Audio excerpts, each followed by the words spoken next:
King Kong, vous connaissez. Dans cette vidéo, on ne va pas vous raconter encore une fois ce qui se passe. Plus simplement, on va décrire ce qui nous est donné à voir, à ressentir et à penser dans les 3 films King Kong les plus connus. C'est-à-dire celui de 1933, réalisé par Cooper et Schoedsack, celui de 1976 par John Guillermin, et enfin celui de 2005 par Peter Jackson. D'ailleurs, nous n'allons pas chercher à faire un classement de ces films, qui sont assez complémentaires en fait, et montrent des facettes différentes du singe géant.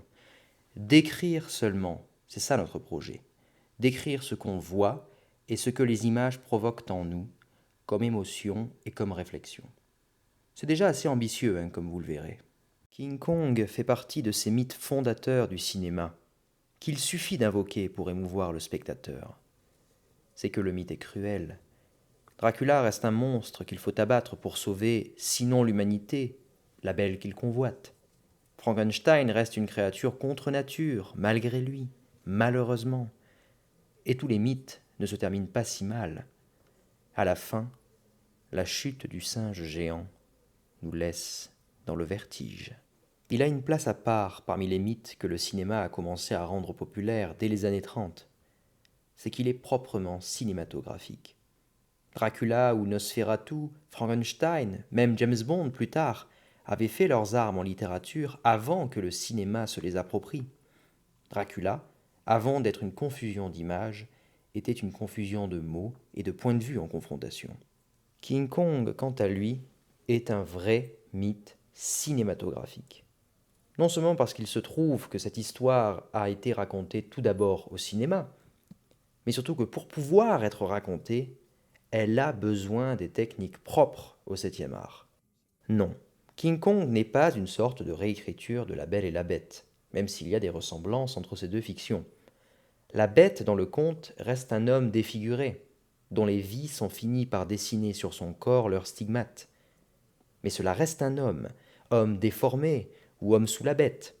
Un masque suffit pour le représenter car il reste à échelle humaine. Il est plus fort, plus mauvais, plus dangereux, mais c'est encore nous, pas King Kong. Bon alors, King Kong, monstre, humanoïde ou animal, tout dépend des versions en fait, et nous y reviendrons. Mais ça n'a jamais été un humain, et aucun humain ne sommeille en lui. Sa force surhumaine n'a rien à voir avec la nôtre. Ses colères ont une autre dimension, elles sont d'un autre ordre. Et son monde n'est pas une chambre, ni un manoir, mais une île tout entière où il est un dieu. Vous êtes Dieu dans votre chambre? Pensez-y quand vous sursautez parce que vous y croisez une araignée. King Kong est un être de cinéma. Peut-être est-ce le cinéma lui-même qu'il symbolise, impossible à représenter sans ces techniques que le cinéma a contribué à inventer, ou du moins à améliorer. Que ce soit d'ailleurs le stop motion, les animatroniques, ou encore les images de synthèse, comme vous pouvez le voir avec la fameuse scène du pont.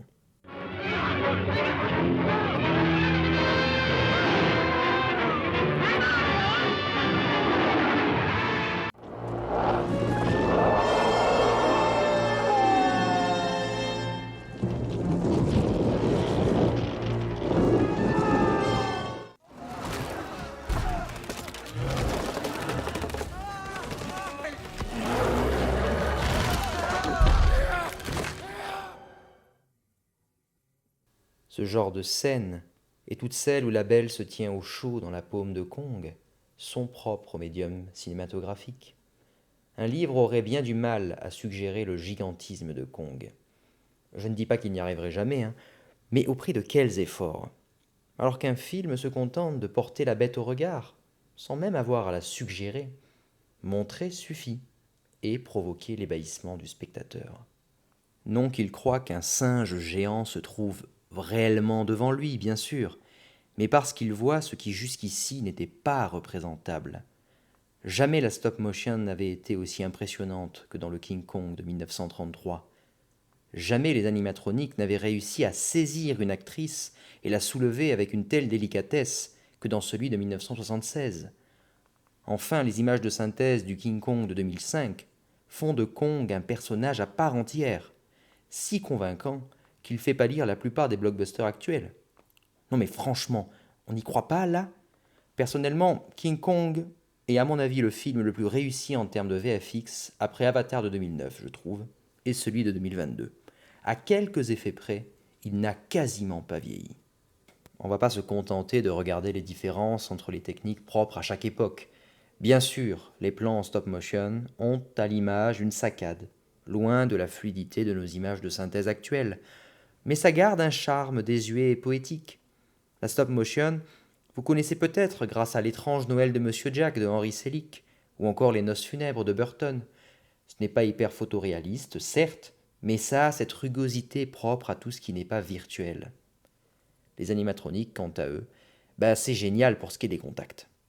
Encore aujourd'hui, lorsqu'un acteur est saisi ou doit interagir avec une grosse bête, on utilise souvent les animatroniques parce que c'est bien plus convaincant de voir les poils s'écarter lorsqu'une main y passe.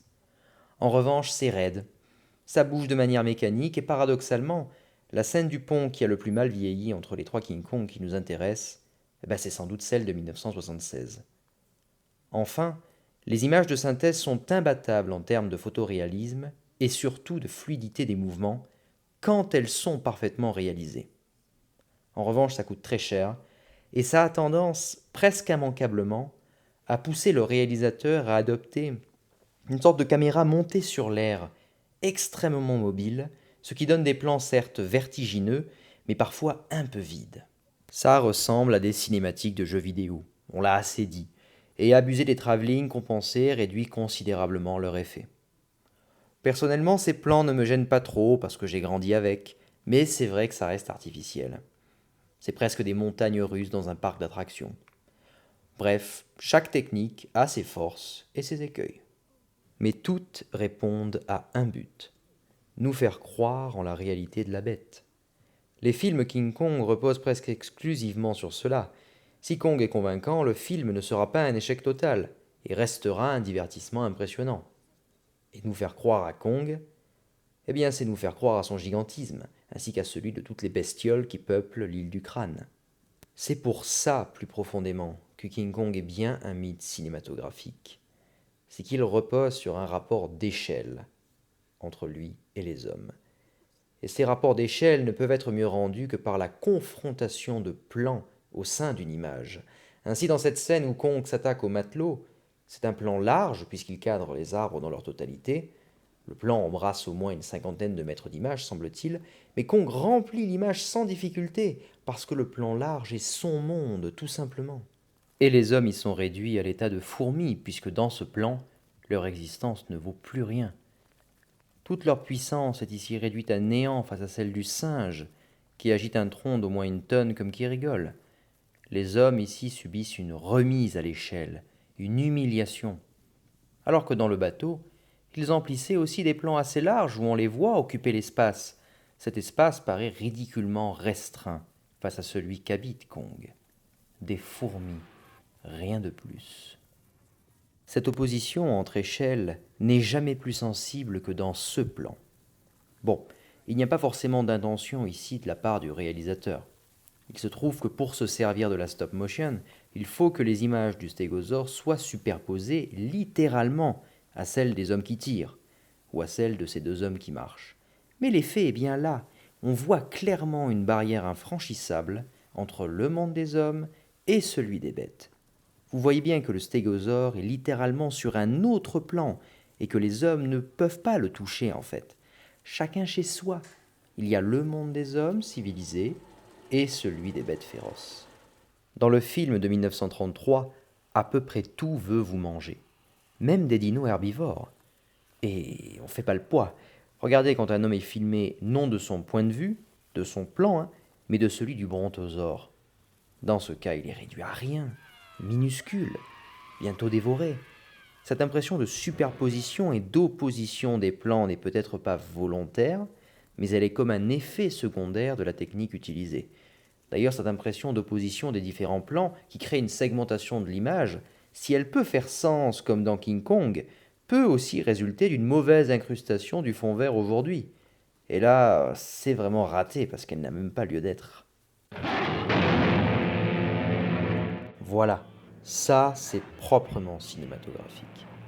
Et on ne pourrait pas y parvenir avec une autre forme d'art. Autre possibilité pour faire vivre et croire en la présence du singe, c'est de le construire complètement. Alors ça, c'est le projet.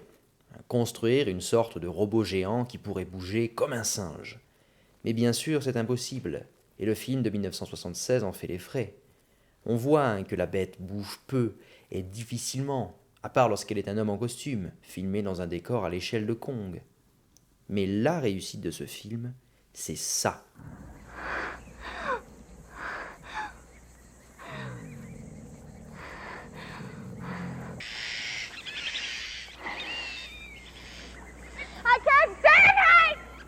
En 1933, c'était impossible et on ne voyait jamais la belle être saisie par la bête en plan rapproché.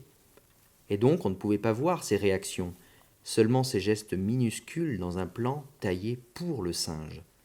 Là, c'est elle le personnage principal, et la relation qu'elle a avec Kong change du tout au tout. Dans le film de 1933, King Kong reste un monstre étrange, un peu hagard, touchant à la fin du film. Cette fin d'ailleurs est ambiguë parce qu'on n'est plus trop sûr de ce qu'on pense de Kong. Il aurait pu tuer Anne, mais il la laisse en paix et la caresse tristement avant de mourir. Alors certes, il mange et écrase sans pitié les indigènes, mais après tout, il était attaqué. Alors s'agissait-il vraiment d'un monstre? Mystère. Bon, en 1976, le débat est tranché. Désormais, Kong n'est plus filmé de loin dans son plan à lui, strictement séparé de celui des hommes. Il est filmé comme le voit Dwan, sa prisonnière, et celle-ci est filmée comme Kong la voit, en plongée. Il la surplombe, mais on finit par savoir que ce n'est pas pour la manger.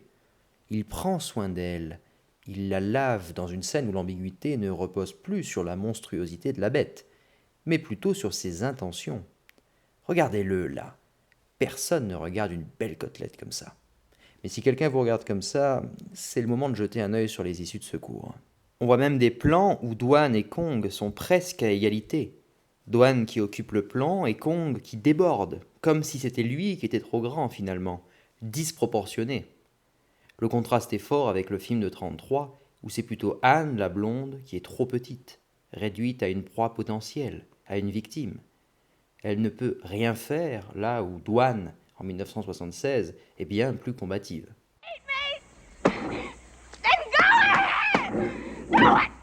Bon, le film de 2005, quant à lui, propose une variété de plans ahurissants, puisqu'il n'a plus aucune limite dans ce qu'il peut représenter. On voit Anne dans sa main, sur son dos, à ses côtés. Globalement, le film gomme assez vite la différence d'échelle entre les deux personnages. Comme vous le voyez assez souvent, des gros plans sur le visage se répondent entre eux, sans que la grandeur de Kong ne vienne écraser Anne. Regardez, Kong la regarde calmement. Vous vous sentez en danger, là? Alors que là, bon, je triche un peu, puisqu'ils n'ont pas la même tête, mais la contre-plongée, là, est moins à pic, si je puis dire, moins vertigineuse, moins menaçante. Le Kong de 2005 se caractérise par une tension extrêmement bien rendue entre puissance démesurée et douceur tranquille. On sent que cette bête, si elle devait souffrir de la solitude, trouve avec Anne une sorte de paix qui lui rend l'île à nouveau habitable. Son destin n'en est que plus tragique. Dans ce film, Kong n'est plus un monstre, cela on le savait déjà, mais il n'est pas non plus un être dont le désir a une échelle surhumaine.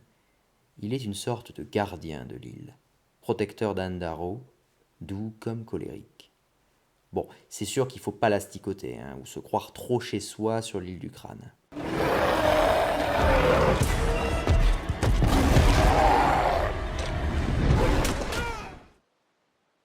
On a vu l'aspect technique qui fait de Kong un mythe proprement cinématographique.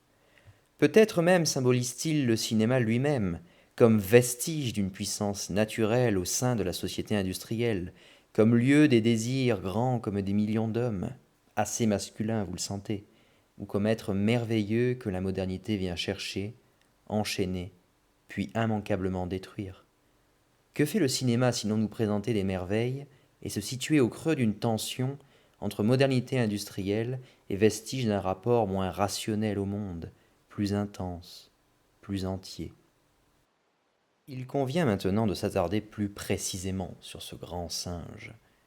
J'aimerais plus précisément m'attarder sur la question de l'animalité, que j'ai déjà commencé à introduire.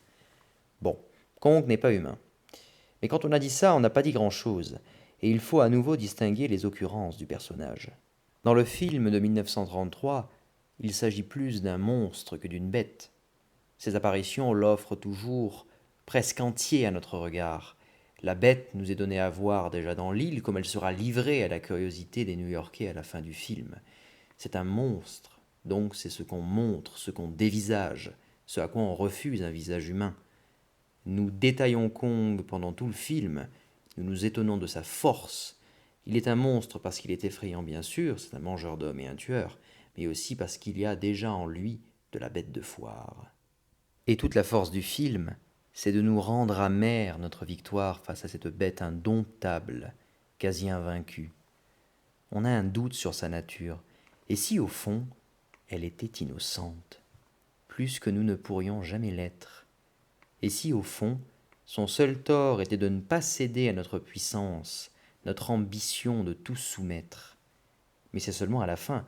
Jusque-là, la bête est destinée à nous être montrée, à être détaillée, à être dévisagée par le public du cinéma. Et nous la dévisageons parce que nous avons peur pour la belle New-Yorkaise. Nous avons peur d'abord qu'elle soit mangée, mais ensuite qu'elle soit violée, avec tout ce que ça implique, avec la taille de la bête. Cette scène-là est à la fois touchante parce que Kong n'a pas l'air si pervers que ça, mais elle est tout de même glaçante. C'est que le singe géant, par sa force, domine tellement Anne qu'elle est totalement à sa merci. Et même s'il se contente d'effeuiller sa robe, comme nous enlevons les pétales d'une rose, et que des guilis ne sont pas bien méchants, jusqu'où cela pourrait-il aller? Dans le King Kong de 1976, c'est différent. Et ce, dès la scène d'apparition de Kong. Bien sûr, il y a du frisson face à la créature, mais on sait qu'elle ne risque pas de croquer la blonde. On a en tête l'original. D'ailleurs, son arrivée n'est pas celle d'une bête féroce, c'est beaucoup plus subtil. Regardez, le balancement de Douane à qui les indigènes ont fait boire une mixture sans doute un peu forte. C'est son balancement, au rythme de la musique, qui semble provoquer le balancement des arbres. Celui-ci devient une réponse à ces mouvements, ou un écho. Et écoutez maintenant.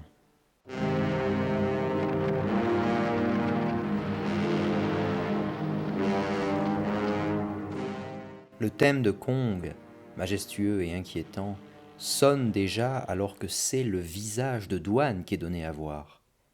Pourtant, il aurait été plus simple de faire coïncider le changement de plan avec la première note du thème, comme ça avait été le cas lors de la première occurrence de celui-ci, quelques secondes auparavant. Non, le thème apparaît alors qu'elle reste à l'image parce que Kong semble être son invocation à elle. C'est elle qui le fait survenir par la force de son désir. Alors, ça peut paraître un peu tiré par les cheveux comme ça. Mais c'est pas un délire de ma part, hein. Le film respire les années 70. Et donc il a faim. Ah mais vraiment faim. Personnellement, quand je l'ai revu, c'était juste après celui de 1933, et le contraste entre les personnages féminins saute aux yeux.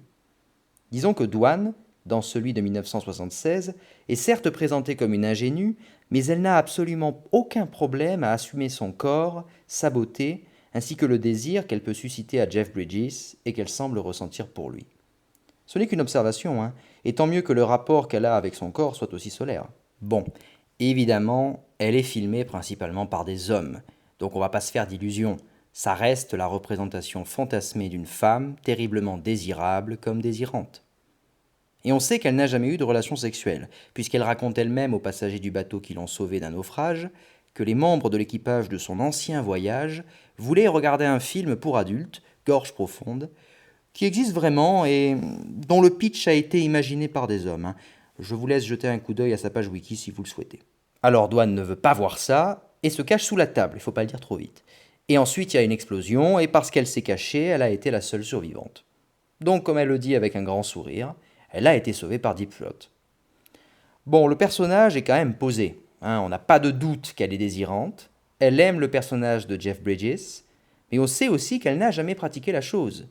Donc évidemment, on nous laisse imaginer combien ce désir doit être intense, combien une certaine curiosité peut l'animer. Et le résultat, c'est ça. Kong est en fait l'écho d'un désir qui ne cesse de croître en elle et qui finit par devenir plus grand qu'elle. À la fin, face à ce désir qui ne peut être qu'insatiable, elle devra quelque part s'assagir pour pouvoir rester avec le personnage de Jeff Bridges. Oui, c'est un scénario écrit par des hommes. Donc Kong de 1976 représente le désir de Dwan. Mais pas seulement.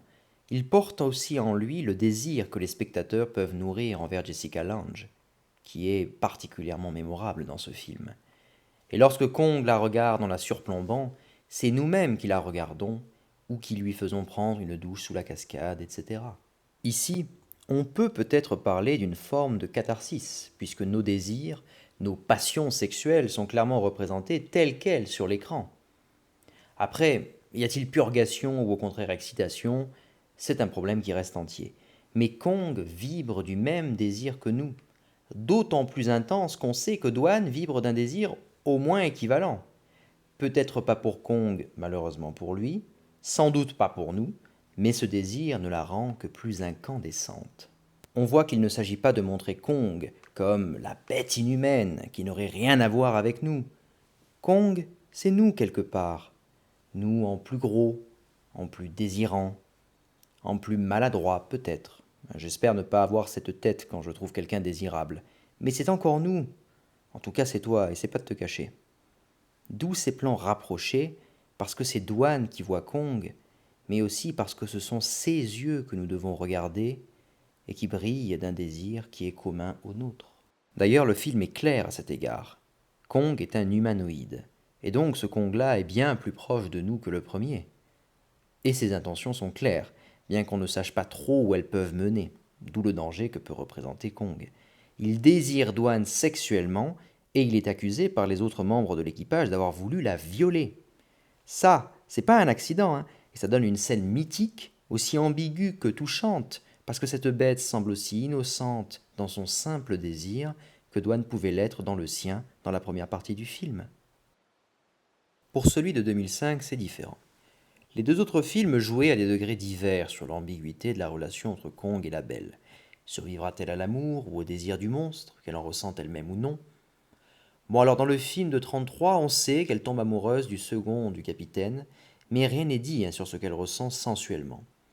Dans celui de 2005, non plus, puisque l'amour qu'elle porte pour l'écrivain est d'abord une admiration, puis on a le fameux bisou enfiévré qui ne mène à rien d'autre. Mais rien n'est dit sur sa sexualité. Pour ce qui est de Kong non plus, on n'est pas sûr du caractère de son désir. Le seul passage qui suggère une sexualité de la part de Kong, c'est celui-là. Ce geste, vous l'avez reconnu, il suggère une sexualité très solitaire de la part du singe, et ce cycle de solitude, sans doute assez peu satisfaisant, prend fin lorsqu'Anne lui plante l'os qui lui sert de collier dans la main. Elle lui résiste, et à partir de ça, le singe sera intrigué. Par la suite, Anne se refusera à l'amuser, elle ne consentira pas à une relation complètement asymétrique où elle doit lui faire rire, contre rien en retour. Le singe vexé partira bouder, mais une fois Anne en danger, il viendra la sauver et leur relation deviendra beaucoup plus douce. D'ailleurs, le film de 2005 est le seul qui montre ce à quoi pourrait ressembler une vie avec Kong. Sans doute est-ce un rêve irréalisable, mais on voit qu'il n'y a rien de sexuel. Il l'amène dans son antre et la gardera au creux de sa paume, où il doit faire doux et chaud dormir. D'ailleurs, Jack, le héros masculin, ne vient pas interrompre le singe lors d'un ébat sexuel possible et redouté, mais durant le sommeil qu'il partage avec Anne. C'est lui qui vient troubler une paix. Kong est donc un animal intelligent, doux, qui entend seulement faire entrer Anne dans son monde, maintenant qu'il ne peut plus se passer d'elle. Désormais, elle est son monde, comme la cascade qui coule près de chez lui, et les os de ses ancêtres, ainsi que les chauves-souris qui ne le dérangent pas la nuit, parce que son sommeil n'est d'habitude troublé par rien, hormis par un homme qui vient lui voler ce qui faisait désormais partie de lui-même. Anne ne lui appartient pas, elle est son monde, et il la défendra désormais comme lui-même, sans rien attendre en retour. C'est la version la plus paisible de Kong, et peut-être la plus tragique, parce que les hommes viennent détruire ce qui était clairement merveilleux. L'île, à la fin, sera engloutie par les flots, et il ne restera rien de cette animalité entière et noble. Soi-même comme un monde, comme Anne. C'est simple, entier, sans reste. Nous aurions raison d'envier ce mode d'être, le seul où une puissance individuelle puisse s'ébrouer. King Kong, on le voit, est non seulement un mythe cinématographique, mais peut servir de mythe philosophique. Il nous interroge sur notre humanité en nous mettant devant les yeux trois formes d'animalité, ou plutôt trois manières de la considérer plus exactement.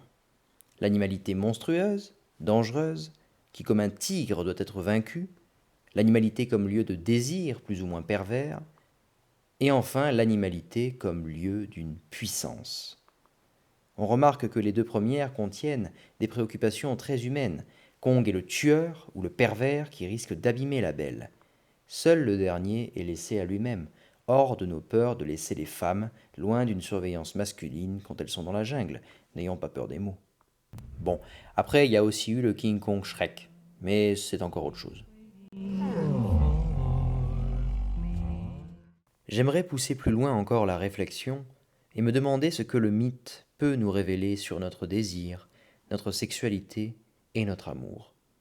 J'aimerais croiser l'analyse en cours avec l'interprétation libre du film de 2005 que propose Virginie Despentes dans son essai King Kong Theory, paru en 2006. L'idée ici va être d'explorer quel rôle des interprétations libres peuvent jouer dans notre appréciation d'un film. Nous verrons que le regard de Despentes, même s'il se fait au service de la thèse qu'elle développe dans son livre, et non dans le cadre d'une analyse du film stricto sensu, peut nous rendre l'expérience d'autant plus riche et captivante. Surtout qu'on a tendance à croire que le film de 2005 gomme toute dimension sexuelle au mythe de King Kong, alors que c'est sans doute plus subtil que ça. En tout cas, c'est pas seulement un déluge d'images de synthèse. Bref, ne gâchons pas toutes nos cartouches. Qu'on le veuille ou non, le Kong de 2005, car c'est sur celui-là que je vais me concentrer, nous donne à voir une animalité qui aime. Mais cet amour n'est adossé à aucun désir manifeste. Kong ne veut pas Anne pour son corps. Et d'ailleurs, Naomi Watts n'est pas filmée de manière très érotique, alors qu'elle n'est pas moins belle que Jessica Lange. Peut-être que le fait que deux femmes soient scénaristes y est pour quelque chose. En tout cas, cette animalité est le lieu d'une puissance qui ne peut qu'interroger la nôtre. Et nous, sommes-nous capables d'aimer comme Kong, comme protecteur, gratuitement? Ne sommes-nous pas réduits à des amours plus médiocres, à des colères plus mesquines, à des émotions plus fausses? Et notre humanité n'est-elle pas le règne du faux-semblant, des doubles jeux? Aimons-nous jamais quelqu'un totalement, entièrement, au prix de notre vie s'il le faut? Kong était roi sur cette île, Dieu même. 3 T-Rex! D'ailleurs, ça c'est l'évolution du T-Rex, donc apparemment c'est encore plus grand. Et il les a vaincus. Et le piège des hommes ne peut rien face à sa puissance. Regardez ça. À 6, il n'arrive même pas à bouger cette petite barque, alors que Kong en arrière-plan déplace un rocher de plusieurs tonnes. Pourtant, une fois sorti de l'île, le charme se rompt. Comme si une fois qu'il avait quitté son monde, il pouvait être vaincu. Et Anne le sent. Mais la bête a choisi et paiera le prix fort. Tout ça pour l'avidité d'un seul homme. Business as usual. À cet égard, peut-être qu'en tant qu'humains, il nous est impossible d'appréhender l'animalité telle qu'elle est vraiment. Nous la voyons toujours par rapport à nous, soit pour la réduire, soit pour l'augmenter. Risque d'égarement pour les hommes ou espoir, alors que la modernité industrielle devient notre tombeau. Et il est intéressant de voir que King Kong inspire des réflexions bien plus profondes que la sempiternelle opposition entre technique humaine et nature sauvage. Si Virginie Despentes intitule son essai féministe King Kong Theory, c'est bien en hommage au film de Jackson de 2005, et elle ne se contente pas de la référence, elle fait du film une sorte de voie adjacente pour repenser les rapports entre les genres, loin de la domination masculine. King Kong, ici, fonctionne comme la métaphore d'une sexualité avant la distinction des genres, telle qu'imposée politiquement autour de la fin du XIXe siècle. King Kong est au-delà de la femelle et au-delà du mâle. Il est à la charnière, entre l'homme et l'animal, l'adulte et l'enfant, le bon et le méchant, le primitif et le civilisé, le blanc et le noir. Hybride, avant l'apparition du binaire. L'île de ce film est la possibilité d'une forme de sexualité polymorphe et hyperpuissante, ce que le cinéma veut capturer, exhiber, dénaturer, puis exterminer. On peut comprendre que Despentes voit dans le cinéma un enfant de la société industrielle comme les autres, et sa dimension artistique ne change rien à sa nature. La caméra de Karl Denham filme comme les mitraillettes mitraillent, même pulsion de mort, même captation, domination, destruction de ce qui se trouve devant. À des degrés divers, certes. Quoique, ce qu'on ne peut tuer, le cinéma le réduit à un divertissement, à une bête de foire, à de la pornographie où tout est livré à des regards curieux, lubriques, dominateurs. King Kong est ensuite enchaîné, exhibé dans New York. Il faut qu'elle terrorise les foules, mais que les chaînes soient solides, que les masses puissent être domptées en retour, comme dans la pornographie. On veut toucher le bestial de près, frémir, mais on ne veut pas des dégâts collatéraux. Ce n'est pas la récupération du sexe ou de la violence qui pose problème aujourd'hui, mais au contraire, l'irrécupérabilité des notions dont on s'est servi dans le spectacle. Violence et sexe ne sont pas domesticables par la représentation. Remarquez que Despentes genre au féminin King Kong. Elle argue que son sexe dans le film n'est pas précisé, et après tout, rien ne l'en empêche. Bon, les traits de Kong sont tout de même proches d'un dos argenté mâle, mais c'est vrai qu'on n'a aucun indice explicite de sa masculinité ou de sa féminité. Le débat n'est pas là. Despentes souhaite, sans illusion mais avec force, retrouver en Kong un état des relations intergenres débarrassé de cette domination masculine qui rend le sexe impossible pour les deux genres. Et tout ce qui échappe au contrôle des masses, que le XIXe et surtout le XXe siècle n'ont cessé d'améliorer, quel que soit le bord politique des États qui les gouvernaient, est considéré comme un danger aux bonnes mœurs. Despentes a eu le temps, dans son essai, de décrire la pornographie et la prostitution comme des activités, somme toute, pas plus dégradantes que tous les boulots mal payés auxquels la plupart des individus sont soumis, mais bien mieux rémunérés. D'où la haine de ceux, de celles surtout, qui y ont recours comme moyen de forcer l'ascenseur social. On les stigmatise, plus exactement on pourrait dire qu'on les bestialise. Despentes ne le dit pas exactement comme ça, mais en somme, on les réduit à leur travail, on en fait des bêtes de sexe pour mieux nier le désir qui nous traverse tous et qui est la seule source d'une puissance individuelle, une puissance qui échappe à la domination de l'État et de tout système économique qu'il peut servir. Si on bestialise les travailleuses du sexe, pour résumer la thèse de Despentes, c'est pour mieux annihiler ce désir et mieux nous réduire tous à un état de médiocrité, de servilité. C'est ça l'humanité industrielle, ou libérale, je ne suis pas certain que Despentes y voit une sérieuse différence. À la fin, il ne nous reste ni désir, ni sexe, ni amour, ni relation interpersonnelle en fait. Nous sommes aussi seuls que Kong sur son île. Mais nous pouvons être productifs, comme Kong sera forcé de l'être à la fin du film. Pas longtemps, il est vrai. On pense ce qu'on veut de cette thèse, mais force est de constater que depuis que je l'ai découverte, le film King Kong me paraît moins innocent. En effet, la relation qu'il entretient avec Anne est bien plus intense sensuellement que ce qui nous est laissé à vivre. Il n'y a pas de sexe à proprement parler, mais dormir avec quelqu'un, sentir sa présence, ou ne serait-ce que la savoir-être, n'est-ce pas plus puissant encore ? Le sexe n'est-il pas seulement un moyen pour arriver à cette intimité, cette confiance réciproque, cette paix que seul le sommeil commun peut nous procurer ? Malgré sa puissance, King Kong ne domine pas Anne, ne la servit pas. Il la laisse à elle-même comme aucun homme peut-être ne pourrait le faire.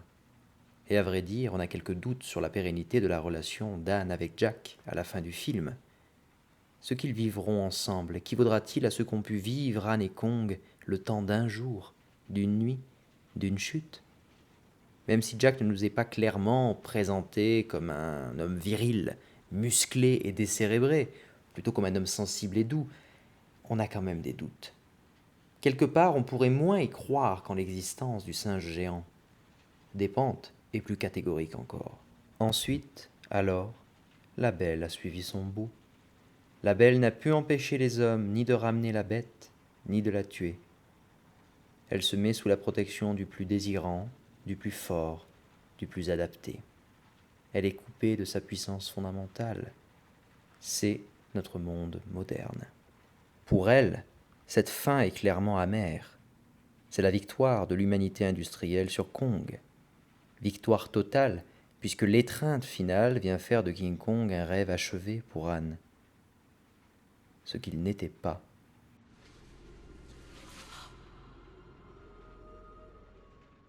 L'animal merveilleux n'était pas une bête. Une bête se caractérise par sa bestialité, avidité, faim terrible, perversité, méchanceté, cruauté. La bestialité, c'est l'homme, du moins sa domination. Quand Kong chute, nous savons qu'aucun royaume, aucune solitude n'échappera plus à notre maîtrise technique et à nos intérêts économiques. La modernité, les films sont clairs là-dessus, lâchera autant d'essaims contre notre volonté de retrait que même la plus grande des colères ne vaincra pas.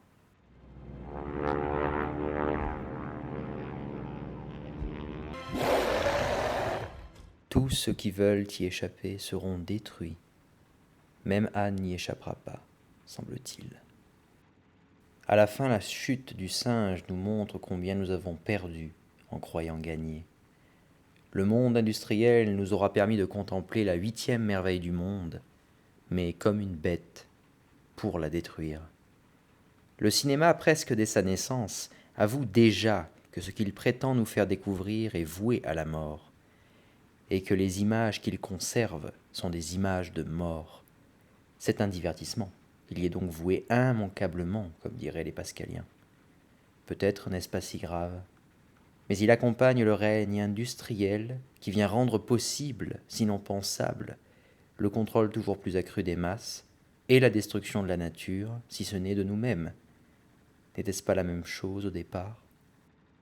Un dernier mot. Revenons au film. Le premier King Kong annonce la venue des avions comme une victoire. Celle-ci sera amère mais nécessaire. Les États-Unis ont vaincu le monstre, ont soumis la nature, sont sortis de la crise de 29 et viennent alors d'édifier l'Empire State Building, plus haute tour du monde à cette époque. En 2005, le ton n'est plus le même. Les avions viennent troubler une paix à deux, viennent déchirer un matin. Et lorsque Kong parvient à monter au sommet de la tour, c'est un défi au monde moderne qu'il adresse.